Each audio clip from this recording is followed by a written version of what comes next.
All right, Turkey Al Sheikh did a Reddit AMA, which I assume means ask me anything. I would assume that's what it means, like a Q&A basically. And was asked a variety of questions, was asked about fights he'd like to make, fights he's working on, fights he'd like to do this year. He was asked about the possibility of making Terence Crawford versus Boots Ennis. He said he'd like to do that fight this year. He says here, he's declared that he will try and make that fight if he can this year.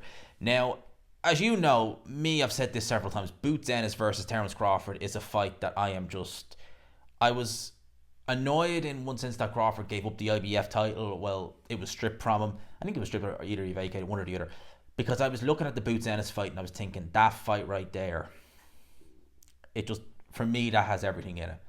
You have Terence Crawford, who is one of my favourite fighters. He is a tremendous fighter. He's an all-time great. His talent is frightening. It really is. And you look at Boots Ennis, who is the up-and-comer, and you look at his talent and you think that's equally just as frightening. The athleticism, the power, the speed. Combine those two, it could be a passing of the torch, or it could be the student trying to take on the master and maybe coming up short. Either way, it was going to be a good fight. So when Crawford started talking about moving up, and there's talk that his fight against Islam Majimov is going to be announced this Wednesday or next Wednesday. Apparently Andy Ruiz is going to be on the undercard. So yeah, just casually 2 years after his last fight, he's going to rock up, and what, people are going to just be like, oh, he's back. Yeah, well, let's wait and see there. But in terms of Crawford Ennis, I kind of was again saying, we're probably not going to get this fight. I'll tell you why. Because Crawford, I think, is at this stage now where he just wants the big fights, the big money pay-per-view fights, the Spence rematch, the Tim Tszyu fight. Some would say that's maybe not the biggest fight, but I think it would do very good numbers nonetheless had he beaten Sebastian Fondora or Charlo.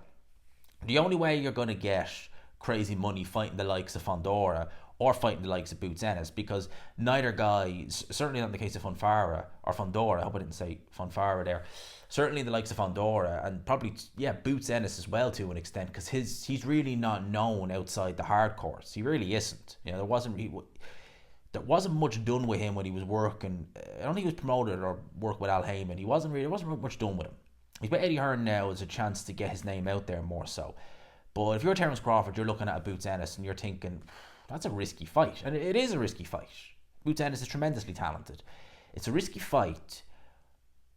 If you did it on pay-per-view, it probably wouldn't do so well. Probably wouldn't do amazing, because Boots Ennis is not that type of name. So in order to make it financially viable, you'd have to put it on pay-per-view, and the promoter, whoever it would be, would more than likely take a loss on the show. You do it in Saudi, where it just seems like they have endless pockets over there. You get that massive fight purse, and for the Saudis, it's just, water off a duck's back. It's nothing. So it seems anyway. So it seems to me as though the only way to get this fight is with the Saudis getting involved. And if they are, could they write a figure that maybe Crawford or Ennis will be happy with, and then we get this fight? Because I would love so much to see Boots Ennis, Terence Crawford. I think stylistically it's a very interesting matchup. I think for Crawford, I would look at Boots Ennis and think, okay, if I'm sure he's confident to beat, he's never lost.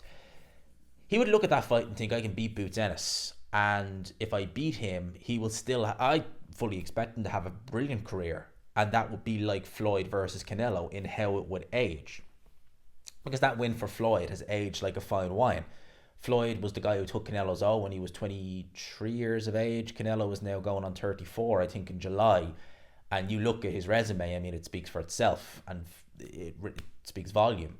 That win has aged very well. There's a lot of fighters out there who have wins that, I'm not saying Canelo was never highly touted or anything like that, but there's a lot of fighters out there who have wins that just seemed like fairly run-of-the-mill wins, and then as time progresses, they just seem to age like fine wine. A good example would be Adonis Stevenson. Do you remember when he fought Bellew back about 10 years ago? And Bellew was kind of seen as, he lost to Steve. He was comprehensively beaten by Stevenson, comprehensively beaten by him. And it was, Bellew's lost, he's moving up to cruiserweight, see what happens. Wins a world title, beats David Haye, gives a very good account of himself against Dusek. And Adonis Stevenson had no problems. He was weight trained at light heavy, of course, but Stevenson had no problems whatsoever in that fight. With Boots Ennis, Crawford, I can see if Crawford wins, that win aging like a fine wine. I hope they can do it. The Saudis are making me kind of, before they got involved, you would resign yourself to the fact that we're not going to get these fights. There's certain fights that just like they're not going to happen. Now you're like, oh, Saudis are talking about it. Oh, there's a good chance that's going to happen. Or at least it increases the likelihood that it will happen. So let's wait and see. I'll leave it there, people. Hope you enjoyed the video. Smash the like button if you could. Subscribe, of course. As always, if you haven't already. Peace.